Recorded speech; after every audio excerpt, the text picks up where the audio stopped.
우리 시간에 우리를 구원하신 예수 그리스도의 보혈을 의지하며 함께 찬양하며 나아가십시다. 할렐루야! 예수 십자가에 흘린 피로써 그대는 씻기어 있는가? 더러운 죄 이게 하는 능력을 그대는 참을지 않은가? 예수의 보혈로 그대는 씻기어 있는가? 마음속에 여러 가지 죄악이 깨끗이 씻기어 있는가? 아멘.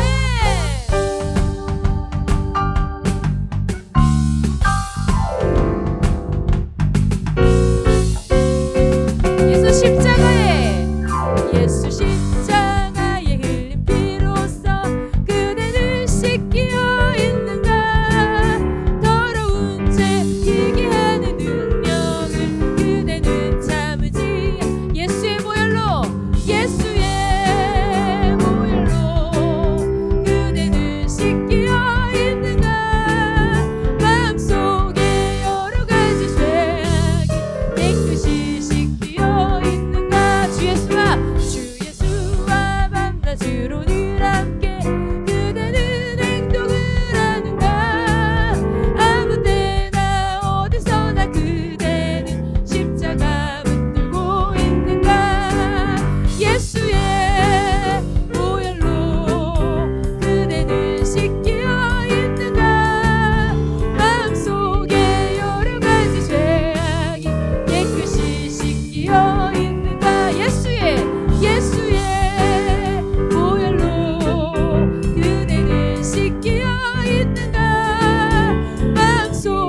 주시니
하나님 오늘 열방 가운데 하나님의 이름을 높여드리며 그 땅에서 예배하고 있고 그 땅에서 주님 앞에 기도하고 있는 우리 은혜마을 교회 지체들을 기억하여 주시옵소서. 하나님 또한 주의 복음 때문에 하나님 튀르키예 땅에서 또 유럽 땅에서 하나님 복음을 붙들고 살았던 하나님 그 믿음의 선조들의 신앙이 이제 그 땅 가운데 다시 회복될 수 있도록 주여 역사해 주시옵소서. 뿐만 아니라 아버지 하나님 우리 교회를 향하여 2024년 내 집을 다 채우라 말씀하신 하나님 그 복음의 아버지 선명하신 명령이 우리 교회 가운데 실제가 되어지게 하여 주시옵소서. 성령의 새바람이 불게 하여 주시옵소서. 또 이 시간 전도사님께서 말씀을 선포하실 때 주여 능력의 말씀으로 역사해 주시옵소서. 다같이 주여 외치고 기도하며 나아갑니다. 주여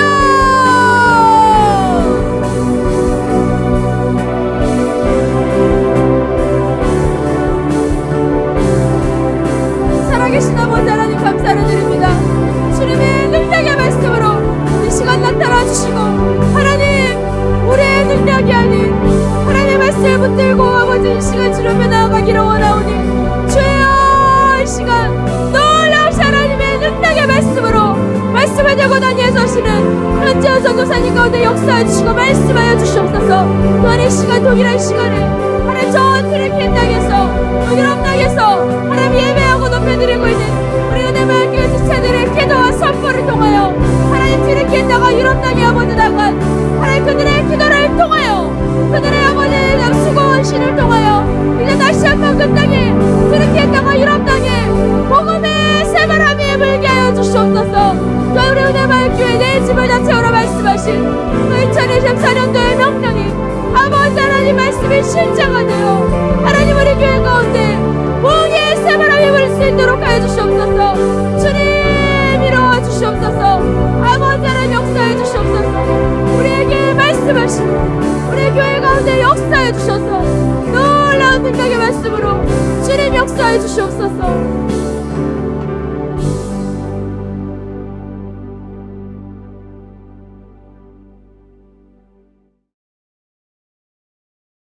살아계신 하나님 아버지 감사합니다.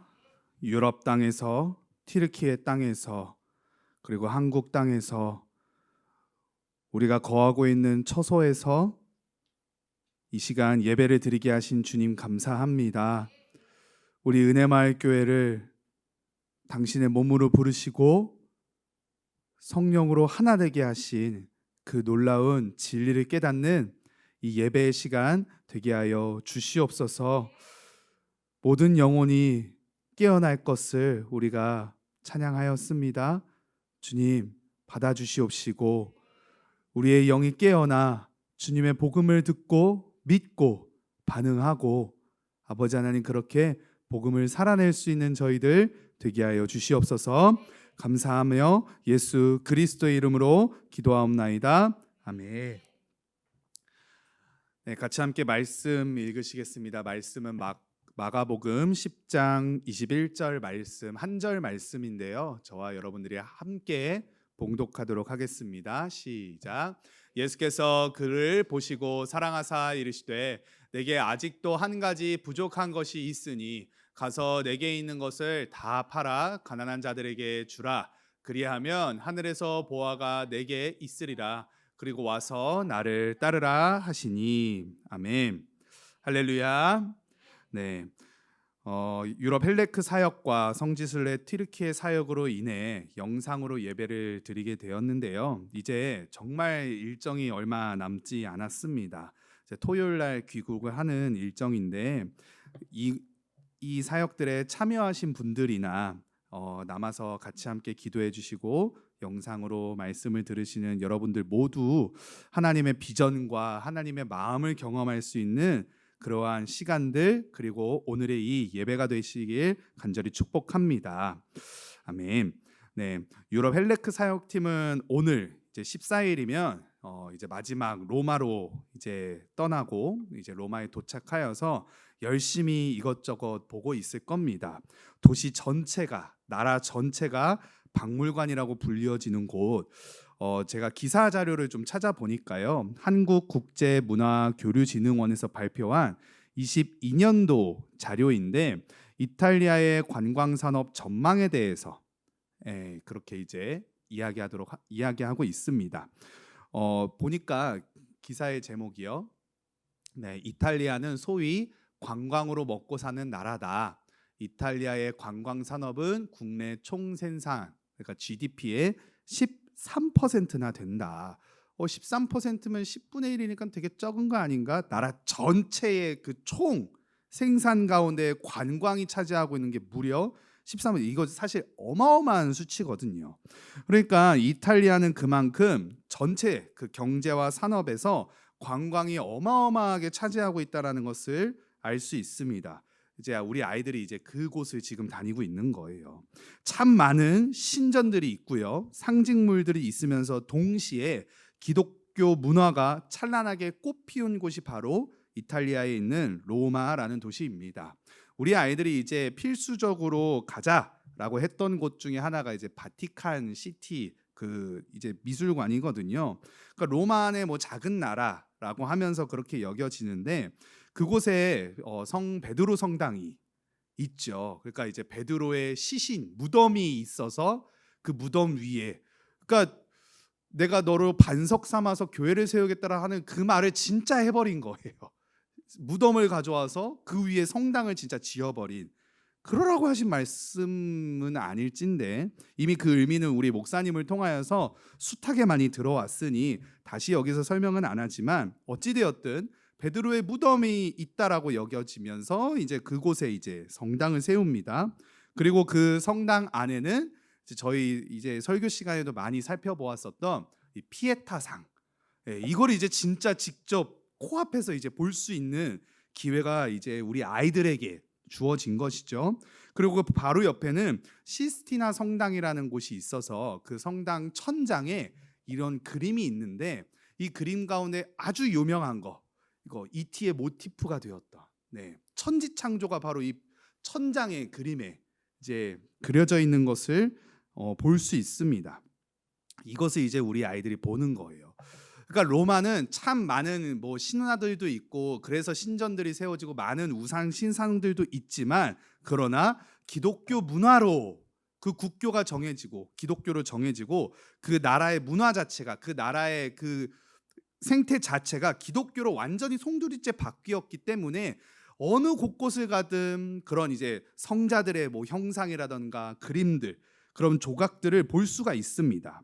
목사님의 설교에 등장했던 이런 피에타상, 베드로 무덤 위에 세워졌다는 뭐 성 베드로 성당, 뭐 이런 등등등을 이제 우리 아이들이 숱한 시간들 동안 조사하고 여행 경로들을 세우고 입장권을 예매를 하고 그런 시간들 가운데 우리 아이들의 마음속에 이제 기대감이 싹 텄고 지금 현재 그것들을 이제 눈으로 보면서 정말 하나님이 보여주시는 그 비전들을 발견하고 있을 줄 믿습니다. 저도 사실 그랬거든요. 정말로 이것을 내가 실제로 볼 수 있다니 정말로 엄청나게 설레었던 시간들이었습니다. 그러나 다른 한편 이번 헬네크 유럽 비전 트립 사역을 준비하면서 유럽의 지금의 모습을 이제 돌아보면서 왜 지금의 신앙과 그러한 모습이 등장을 하고 나타나게 되었을까? 왜 그랬을까를 이제 계속 오늘 말씀을 준비하면서 묵상을 할 때에 저에게 주셨던 말씀이 오늘 읽었던 본문의 말씀입니다. 정말 화려하고 찬란한 문화와 역사를 볼 수 있는 곳, 그들의 역사의 중심엔 언제나 기독교가 있었죠. 그러나 종교개혁을 통해 기존 교회는 기독교와 천주교로 나뉘게 되고 그 시발점이 된 곳 또한 아이러니하게도 그 기독교 문화가 찬란하게 꽃피었던 나라 로마였습니다. 이탈리아 로마뿐만 아니라 사실 유럽 전역이 그러한 모습들이 나타났고 그리고 이제 성지순례를 하고 계시는 그 튀르키예 땅에도 마찬가지죠. 하나님을 뜨겁게 믿었던 이들, 그러나 지금은 그때의 그 찬란한 영광이 빛을 발해버린 튀르키예 땅은 99%가 무슬림으로 그리고 유럽 땅에도 수많은 이민자들과 난민들이 들어오면서 이제 이슬람이 점점 잠식하고 있는, 그래서 점점 복음과 그 신앙이 사라지게 되는 이것들을 이제 묵상을 하게 되더라고요. 무엇이 근데 이들의 신앙을 무너뜨리게 된 걸까? 무엇으로 하여금 이들이 가지고 있었던 그 신앙을 버리게 만든 것일까?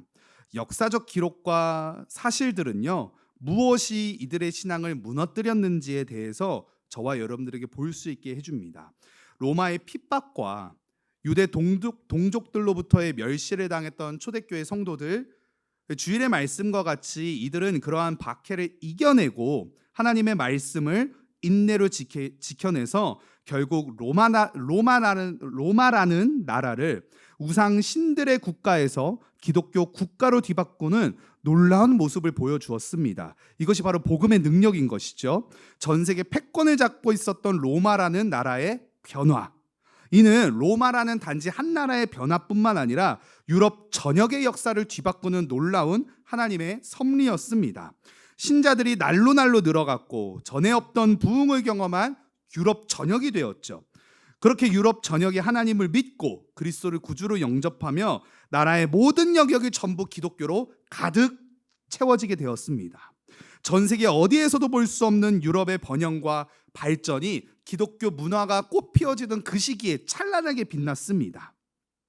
이제 더 이상 그리스도인들을 힘들게 하던 박해와 핍박이 사라졌죠. 오히려 믿지 않는 이들이 이상해지게 되는, 야, 너 왜 예수님을 안 믿어? 너 왜 교회를 안 가? 너 되게 이상하다라고 오히려 여겨지는 그런 나라들로 유럽이 일어나게 됩니다. 유럽의 부흥은 박해와 핍박으로부터 믿음을 수호하였던 초대교회 성도들의 믿음의 유산, 그렇게 신실하게 믿음을 지켜왔던 그 선조들의 신앙의 열매였습니다. 그렇게 박해와 핍박이 사라지고 이제 믿는 것이 그들의 삶 속에서 당연해지게 된 이들에게 나타난 그러므로의 현상은 무엇입니까? 부흥의 은혜와 나라의 번영을 가져다 주었던 믿음의 선진들의 신앙을 계승해서 믿음을 더욱 공고히 하고 더욱 그 믿음을 본받아 그리스도를 믿는 삶의 모습으로서 살아가야 하는 것이 당연할진데, 그 일들을 위해 하나님이 당신의 섭리로 이들을 이끌어 가셔서 유럽을 일으켜 세우셨는데, 부흥을 허락하셨는데, 이들에게 나타난 현상은 아이러니하게도 영적인 허랑과 방탕이었습니다.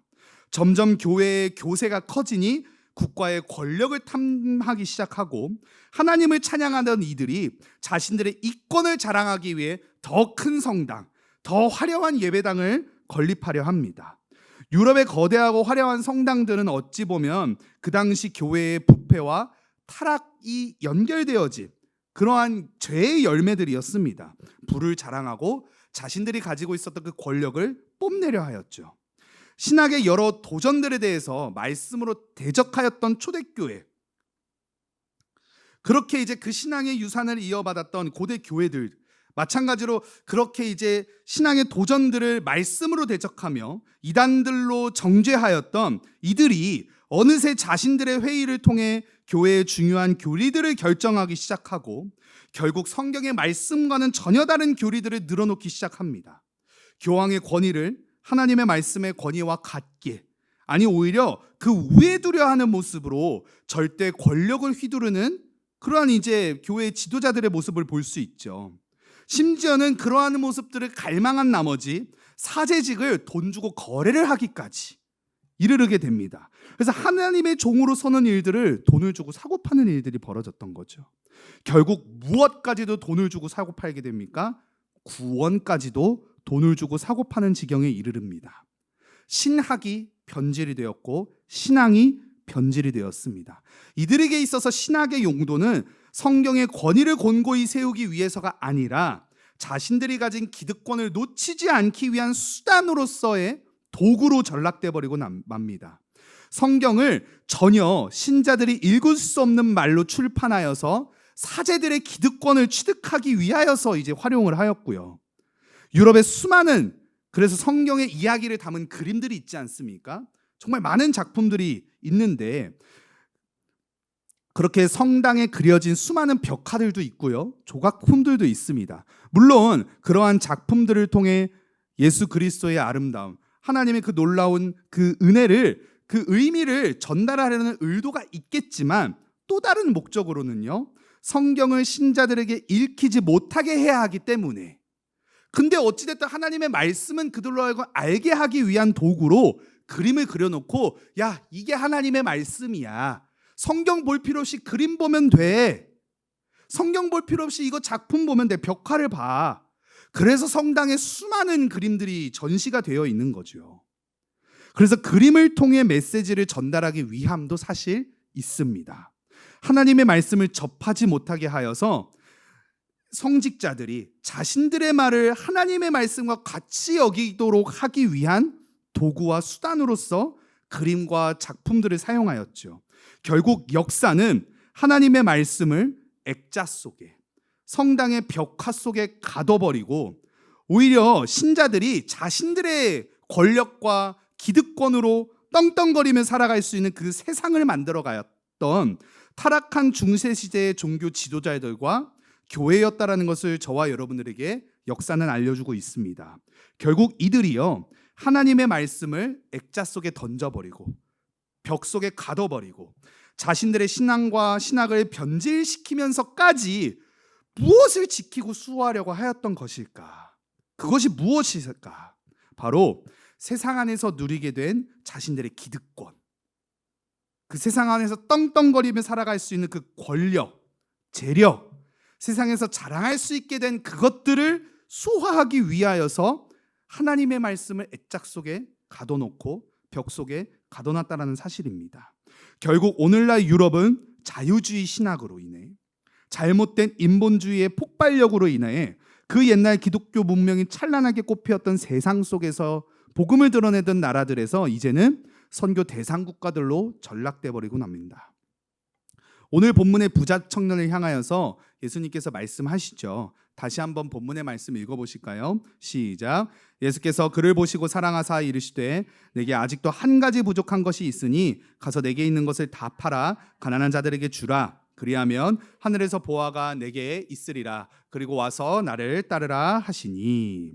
예수님께서 그 부자 청년 자신에게 다가와서 영생이 무엇인지를 물어보고 그 궁금증을 이제 풀어 제꼈던 그 부자 청년.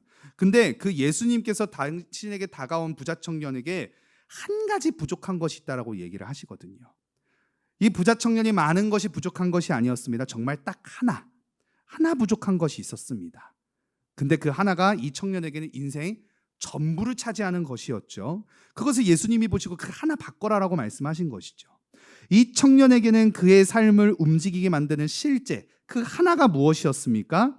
이 청년으로 하여금 하나님의 말씀을 살지 못하도록 만드는, 하나님의 말씀을 액자 속에 가둬두고 자신이 원하는 삶과 자신의 원하는 그러한 인생을 살도록 만들어버린 그 한 가지가 무엇이었나요? 이 청년에게 있어서는 돈이었습니다. 돈. 하나님을 액자 속에 가두고 벽 속에 가두게 만들었던 것이 이 부자 청년에게서는 돈이었다는 사실입니다. 돈을 의지하게 되고 돈을 소유하기 위해 자신의 삶을 전부 내던지는 삶. 사랑하는 여러분, 유럽이 왜 부흥하였습니까? 주님께서 요구하셨던 그 하나를 주님께 드렸기 때문에 유럽이 부흥하였다는 사실입니다. 어떠한 핍박과 환난과 고난이 오더라도 인내의 말씀으로 지켜 행하며 정말 주님이 원하셨던 그 마지막 한 가지까지 다 드렸기 때문에 유럽의 찬란한 그 부흥이 시작되었습니다. 세상의 권력으로 맞서 싸운 것이 아닙니다. 세상의 가치관으로 그렇게 나아간 것이 아니었습니다. 오히려 세상에서는 그들은 소수였고 이방인 취급받던 이들이었습니다.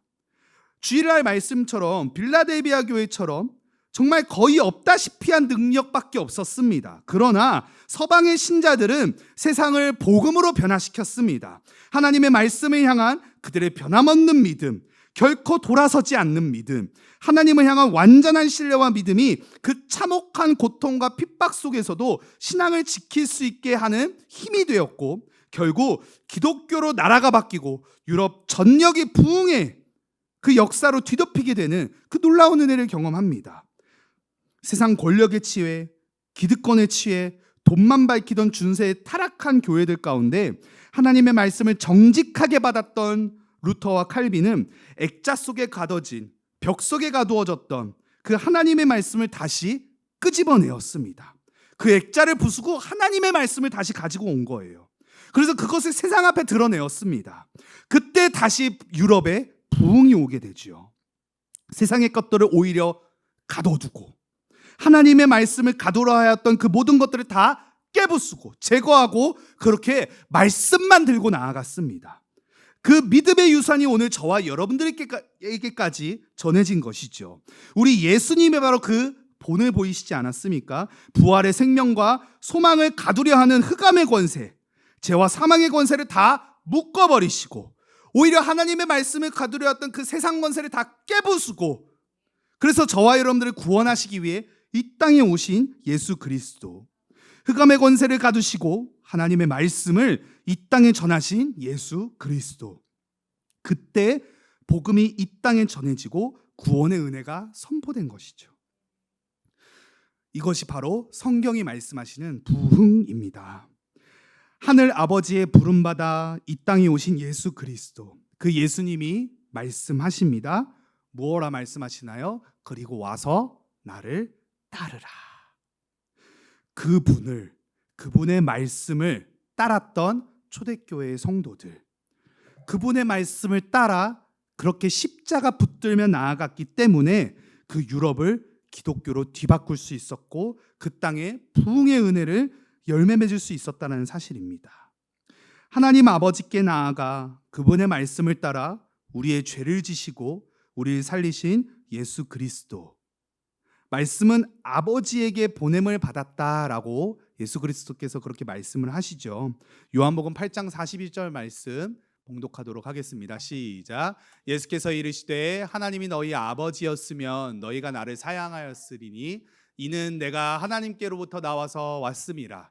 나는 스스로 온 것이 아니요 아버지께서 나를 보내신 것이니라. 아멘. 아멘. 그 흑암의 권세를 깨부수고 하나님의 구원의 은혜를 우리들에게 부어주시기 위해 예수 그리스도께서 아버지의 보내심을 받아 이 땅 가운데 오셨다라고 지금 말씀하시죠. 요한복음 17장 21절에도 이렇게 말씀하십니다. 아버지여, 아버지께서 내 안에, 내가 아버지 안에 있는 것 같이 그들도 다 하나가 되어 우리 안에 있게 하사 세상으로 아버지께서 나를 보내신 것을 믿게 하옵소서. 아버지께서 예수 그리스도를 이 땅에 보내시며 그 하나님의 말씀, 그 복음을 묶으려 했던 세상의 권세, 액자 속에 그렇게 하나님의 말씀을 가두려 했던 그 흑암의 권세들을 다 깨부수고 이 땅에 그 복음을 전하기 위하여, 그 구원의 은혜를 전하기 위하여 예수 그리스도를 아버지께서 보내셨다라고 지금 예수님이 말씀하시는 거거든요.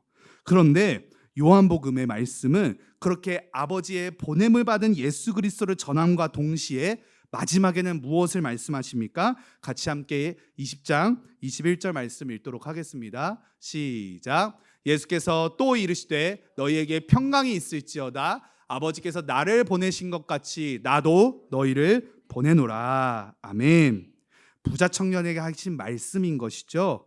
와서 나를 따르라. 아버지께서 나를 보내신 것처럼 내가 그렇게 했으니 너희도 나를 따라서, 내가 너희를 보낼 테니 너희도 나를 따라서 그렇게 복음으로 살아내라.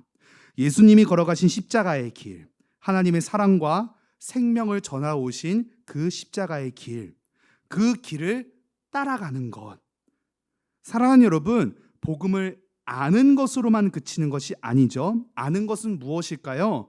복음을 그냥 액자 속에, 그냥 벽화에 그렇게 그려놓고 감상하는 것으로도 그 복음을 안다라고 이야기할 수 있을 것입니다. 그러나 성경은 말씀하십니다. 복음을 아는 것에서 그치지 말라. 복음을 따라 살아야 한다. 너희들은 나를 따르라.